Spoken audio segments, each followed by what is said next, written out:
जर तुम्ही कधी सकाळी उठल्यावर मोबाईल हातात घेतला असेल आणि पहिल्यांदा न्यूज उघडली आणि तुम्हाला समोर असं दिसलं, सायबर हल्ला, डिजिटल धोका किंवा डिजिटल अरेस्ट, डेटा ब्रीच असे शब्द पाहिलेले असतील. पण कल्पना करा, एक दिवस तुम्ही असाच न्यूजपेपर उघडला आणि पाहिलं की भारताचा शेअर बाजार अचानक बंद पडलाय. मोठ्या मोठ्या बँकांची सिस्टीम जाम झालेली आहे. संरक्षण संस्थांच्या वेबसाईट्स ज्या आहेत त्याच्यावर पाकिस्तानचे झेंडे आणि मेसेजेस दिसायला लागलेत आणि भारतीय इंटरनेटवर जणू एक प्रचंड वादळ आलेलं आहे. हे सगळं ऐकायला एखाद्या सिनेमातल्या प्लॉट सारखं वाटतं, पण हे सगळं खरोखर घडलं होतं ऑपरेशन सिंदूरच्या काळात. तुम्ही म्हणाल, हे तर आम्हाला माहितीच नाही. कारण भारताच्या डिजिटल सीमावर एक असं प्रचंड युद्ध सुरू होतं जे बहुतांश भारतीयांना तेव्हा कळलंच नाही. त्याच्याबद्दलचे मीडिया रिपोर्ट देखील अगदी उशिरा मीडियामध्ये आले, त्यामुळं अनेकांच्या नजरेतून ते सुटले.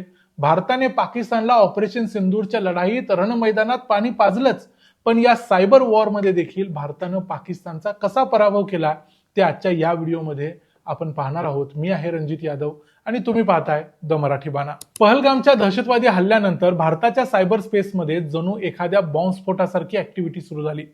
सामान्य दिवशी भारताच्या नॅशनल स्टॉक एक्सचेंजवर म्हणजे बीएसई असो किंवा एनएसई असो, सगळीकडे एक काही प्रकारचे सायबर हल्ले होतच असतात. हे तुम्हाला माहितीच आहे, कारण प्रत्येकाला वाटत असतं की सिस्टीम हॅक करावी, काहीतरी अटॅक्स करावेत आणि पैसे जास्तीत जास्त मिळवावेत, असा प्रयत्न लोक करतात. पण त्या दिवशी जेव्हा हे युद्ध चालू झालं तेव्हा थेट 40 कोटी हल्ले या एनएससी वर केले गेले, म्हणजे नॅशनल स्टॉक एक्सचेंजवर. म्हणजे कल्पना करा, जणू कोट्यवधी दारं उघडून एकाच वेळी कुणीतरी आत येण्याचा प्रयत्न करत होतं. यावेळी जवळपास 15 लाख भारतीय वेबसाईट्सना टार्गेट करण्यात आलं. पाकिस्तानातील काही हॅकर ग्रुप्स हे सगळे हल्ले करत होते. एकच उद्देश, भारताची डिजिटल व्यवस्था उलथवून लावणे. इथे एक इंटरेस्टिंग गोष्ट म्हणजे काही सर्व्हरवर त्या दिवशी नेहमीपेक्षा 10-10 पट जास्त ट्रॅफिक दिसत होतं. दुसरीकडे युद्ध चालू असताना देखील हे ट्रॅफिक वेबसाईटवर काय करत होतं या प्रश्नाचं उत्तर कोणाकडे नाही. आता तुम्ही म्हणाल की हे सगळे हल्ले नक्की कुठून येत होते, तर महाराष्ट्र सायबरनं 7 मोठ्या पाकिस्तानी हॅकर ग्रुप्सना ओळखलं. Pakistani cyber force, team insane PK, mysterious Bangladesh, Pakistani cyber hoax अशी या काही सायबर जगतातल्या दहशतवादी संघटनांची नावं आहेत. यांच्याकडे fishing, malware, DDoS, website defacement या सगळ्या टेक्नॉलॉजी होत्या. 15 लाख जे हल्ले त्यांनी भारताच्या वेबसाईट्सवर केले त्यातले 99.99% हल्ले भारतानं ब्लॉक केले. तरी सुद्धा काही हल्ल्यांनी एव्हीएनएल किंवा जम्मू काश्मीरमधल्या काही कॉलेजेसच्या डिपार्टमेंटच्या साईट्सना थोडं डॅमेज केलं. काही वेबसाईटवर तर उचकवणारे संदेश लावले, सायकोलॉजिकल गेम खेळला गेला, पाकिस्तानचा झेंडा लावला गेला आणि वेबसाईटचं होम पेज डिफेस केलं गेलं, म्हणजे घाण केलं गेलं. पण या घटना अगदी तुरळक होत्या, हाताच्या बोटावर मोजण्या इतक्या होत्या. पण भारतावर एवढे सगळे हल्ले होण्यामागे एक महत्वाचं कारण देखील आहे, ते म्हणजे आपली झालेली डिजिटल वाढ. आज 86% भारतीय घरांमध्ये इंटरनेट आहे. यूपीआय, आधार, ऑनलाईन बँकिंग, फास्टॅग, आरोग्य, शिक्षण सगळं काही डिजिटल झालेलं आहे. आधार लिंक झालेला आहे, एका टचवर झालंय. सुविधा जितक्या वाढल्या तितके हल्ले करण्याचे रस्ते, दरवाजे देखील वाढले. 2022 मधले 10.29 लाख सायबर गुन्हे 2024 मध्ये थेट 22.68 लाखांवर पोहोचले. म्हणजे 2 वर्षात सायबर हल्ले 100% वाढले. म्हणूनच भारत हा शत्रू देशांसाठी एक प्रचंड महत्वाचा डिजिटल टार्गेट बनलाय. डीडीओएस हल्ले वाढवण्यासाठी पाकिस्तानमधील हॅकर्सनी सीसीटीव्ही कॅमेरे आणि राउटर्स देखील हॅक करून वापरले होते. पण तुम्हाला एक गोष्ट सांगतो, भारतानंही मग तयारी ठेवलेली होती. जशी भारताची S-400 ही प्रणाली सीमेवर तयार होती आणि तिनं पाकिस्तानचे सगळे मिसाईल्स आणि ड्रोन्स रोखले, तसंच एनएससीच्या सर्व्हर्सवर त्या काळात एक स्पेशल सायबर टीम 24 तास बसलेली होती. प्रत्येक सेकंदाला कोणत्या रस्त्याने कोण शिरायचा प्रयत्न करतोय, काय ब्लॉक करायचं, काय साफ करायचं, सगळं ताबडतोब केलं जात होतं. देशभरातील सायबर यंत्रणा त्यावेळी एकदम एकत्र आल्या आणि या डिजिटल सुनामी विरुद्ध बचाव उभारला. त्या सगळ्यात महत्वाची भूमिका होती I4Cची. आता हे थोडं किचकट वाटेल, पण अतिशय इंटरेस्टिंग आहे, कारण हेच लोक आहेत जे सायबर जगतामध्ये भारताच्या मिलिटरीचं काम करतायत. I4C म्हणजे गृह मंत्रालयाचं cyber command centre, Indian cyber crime coordination centre असा त्याचा फुल फॉर्म आहे. देशभरातील सायबर पोलीस विंग्सना जोडणारी एकमेव ताकद. 1930 हेल्पलाईन पासून राष्ट्रीय सायबर क्राईम रिपोर्टिंग पोर्टल पर्यंत, फॉरेन्सिक लॅब पासून थेट अनालिसिस पर्यंत सायबर फ्रॉड ब्लॉकिंग पासून सस्पेक्ट रजिस्ट्री पर्यंत सगळं याच I4C मधून चालतं. ऑपरेशन सिंदूर दरम्यान I4Cनं प्रत्येक राज्याशी, संस्थेशी आणि एजन्सीशी सेकंदागणिक माहिती शेअर केली. त्यामुळे अनेक मोठे हल्ले थांबले. 1930 या नंबरला तुम्ही कधीतरी कॉल केला असेल, जर तुमच्याबरोबर एखादा सायबर फ्रॉड झाला असेल, कोणीतरी पैसे लाटले असतील, तर आपल्याला या नंबरवर कॉल करायचा असतो. लक्षात ठेवा, पैसे रिव्हर्स मिळतात. भारताची 1930 ही हेल्पलाईन रिअल टाइम मध्ये पैसे गोठवू शकते आणि रिव्हर्स देखील करू शकते.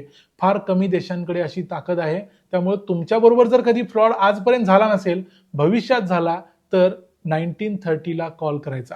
I4C सोबतच आणखी एक मोठी डिजिटल ढाल भारताकडे आहे, ती म्हणजे NCSC. त्यांच्या खाली NCCC, CERT-IN, सायबर स्वच्छता केंद्र आणि NCIIPC या संस्थांची प्रचंड मजबूत टीम काम करते. इंटरनेटवर कुठं जास्त ट्रॅफिक वाढलंय, कुठं मालवेअर आहे, कुठं बॉटनेट्स आहेत, ऍक्टिव्हिटी कुठं अचानक वाढलेली आहे, सगळं NCCC कडून दाखवत होतं. CERT-IN लगेच ऍडवायझरी देत होतं. NCIIPC critical infrastructure, power grid, banking, telecom, संरक्षण यांचे घट्ट कवच तयार केलं होतं. कारण या सगळ्यावर हल्ले होत होते. तुमच्या आमच्या ज्या सगळ्या बँका होत्या त्यावर देखील हल्ले होत होते आणि आपण मात्र एटीएम मध्ये जाऊन ऑपरेशन सिंदूरच्या काळात आरामात पैसे काढत होतो. आपल्याला असं वाटत होतं युद्ध तर सीमेवर चालू आहे, आपल्याला काय, आपण UPI न पेमेंट करतोय, हे सगळं व्यवस्थित चालू आहे. पण हे सगळं नॉर्मल चालू होतं, कारण हे सगळे लोक 24 तास जागे राहून हे काम करत होते.